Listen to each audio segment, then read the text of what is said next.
सोमवार की सुबह चांदा से जामुड़िया जाने वाले सड़क पर लंबे समय से विलंबित सड़क निर्माण आखिरकार शुरू हो गया है। इस विषय पर एक स्थानीय नागरिक ने सड़क निर्माण के फायदे एवं नुकसान बताते हुए पीबीटीवी के माध्यम से ये बातें कही। দেখুন কলের এখানে মেইন প্রবলেম হচ্ছে এখানে দাঁড়ানোর জায়গা নেই কলগুলো, ঠিক আছে। আপনি দেখতে পাচ্ছেন কোনো কল নেই, 100-150 ফুট পর্যন্ত কোনো কল নেই বোথ সাইডে।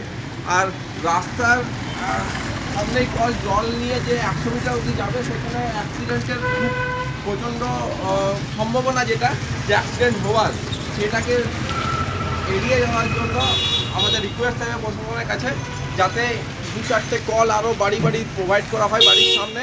তাহলে কি হবে যে আমরা অ্যাক্সিডেন্ট বা ভয়াবহ দুর্ঘটনা হতে পারে সেটা থেকে আমরা বেঁচে থাকতে পারি। কারণ এখানে সামনে ওসিপি ওপেন হয়েছে, অনেক বড় বড় লরি বা ডাম্পার এগুলো প্রতিনিয়ত ফুল স্পিডে যাতায়াত করে। সেক্ষেত্রে আমাদের বাড়ির মহিলারা বা বয়স্ক যারা আছেন তাদের খুব অসুবিধা হচ্ছে জলটা নেওয়ার জন্য। এই মুহূর্তে আমরা স্থানীয় কিছু বাসিন্দাকে পেয়ে গেছি, এই রোডকে জুড়ে তাদের মুখ থেকে কিছু বার্তা আমরা নিয়ে নিচ্ছি। তো দাদা, প্রথমে জিজ্ঞেস করব, এই যে রোডটা যে এতদিন ধরে বন্ধ হয়ে পড়েছিল, রোডের পরিস্থিতি কিন্তু অনেকটাই খারাপ ছিল আমরা যেরকম দেখেছিলাম। তো রিসেন্ট যে কাজটা শুরু হয়েছে, আপনাদের কি মনে হয় যে সামনে যে লোকসভা নির্বাচন আছে তাকে কি কেন্দ্র করে এই কাজ কি শুরু করা হয়েছে?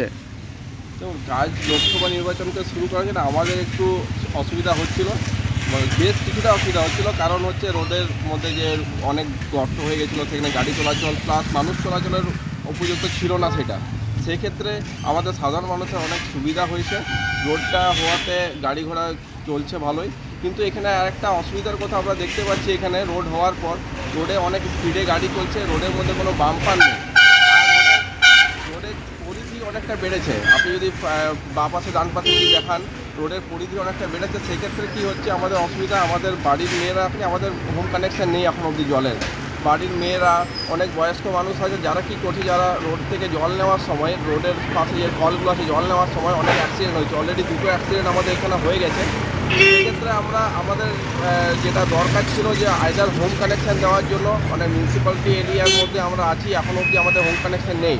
আগামী 10 বছর ধরে আমাদেরকে প্রতিনিয়ত লোকসভার সময়, বিধানসভার সময় বা আমাদের নির্বাচনের সময় আমাদেরকে প্রতিশ্রুতি দেওয়া হয় যে আমাদেরকে হোম কানেকশান দেওয়া হবে বা সুস্থ জল দেওয়া হবে আর টাইমলি জল দেওয়া হবে। সেক্ষেত্রে আমরা দেখতে পাওয়া যায় যে আমাদের প্রতিদিন পরপর, একদিন দুদিন পরপর ছেড়ে ছেড়ে জল আসে, আমাদের হোম কানেকশান এখনও হয়নি। আর রাস্তার ধারে এখন সবচেয়ে বড় প্রবলেম হয়ে গেছে, রাস্তায় গাড়ি জোরে চলছে, অলরেডি 2টো অ্যাক্সিডেন্ট হয়ে গেছে, আমাদের কোনো হোম কানেকশান আসেনি এবং আমরা আর রাস্তা চড়ার জন্য জায়গাও নেই, কোনো ফুটপাথ নেই, প্লাস কোনো বাম্পারও নেই। আর একটা বড় প্রবলেম হচ্ছে জল যাওয়ার জন্য যে আমাদের দরকার ছিল যে জলটা কীভাবে বেরোবে এখান থেকে, যে কলের জল বা বৃষ্টির জল অনেক সময় কি বাড়ির মধ্যে জল ঢুকে যাচ্ছে। সেই ক্ষেত্রে আমরা এটা সবচেয়ে বড় অসুবিধার মধ্যে পড়ে আছি। রাস্তা হওয়ার পরও যে প্রবলেমগুলো আছে সেইগুলোর জন্য টেক কেয়ার করার জন্য আমি আগ্রহ করছি আমাদের প্রশাসনের দিক থেকে বা আমাদের অ্যাডমিনিস্ট্রেটর যারা আছে তাদেরকে রিকোয়েস্ট করছি যারা তাদের দিকে দৃষ্টিপাত করে এবং আমাদের জায়গাগুলোকে ভালো করে সুস্থভাবে চলাচল করার জন্য ফুটপাথ বা বাম্পার আর ঘরের কানেকশানের জন্য আমরা আবেদন করছি। ধন্যবাদ। আপনার নাম?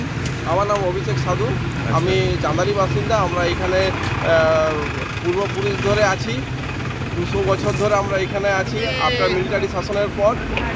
তো আমরা এটা আবেদন করছি যাতে এই জিনিসগুলোকে দৃষ্টিপাত করে আমাদের কানেকশানগুলোকে ঠিকঠাকভাবে করে, তাতে আমাদের সাধারণ মানুষের খুব সুবিধা হবে।